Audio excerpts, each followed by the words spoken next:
May nagbigay kasi sa atin mga agar ito. Ang daming kalamansi. Kaya magkikilaw tayo for today's video. So ito mga agar na maghihiwa muna tayo ng sibuyas natin mga agar. Next naman nating hihiwa-hiwain mga agar itong luya.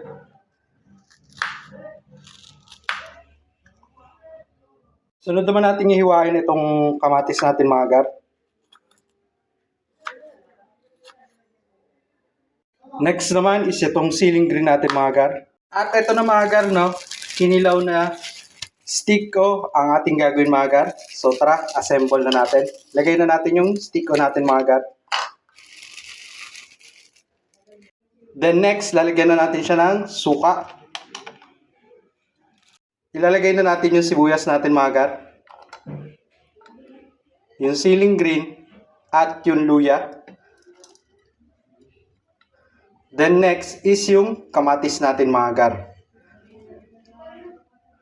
Saka natin siya pipigaan ng kalamansi.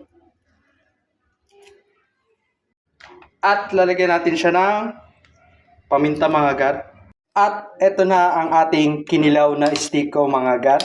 Sheesh! Napakaangas! Tiki man time!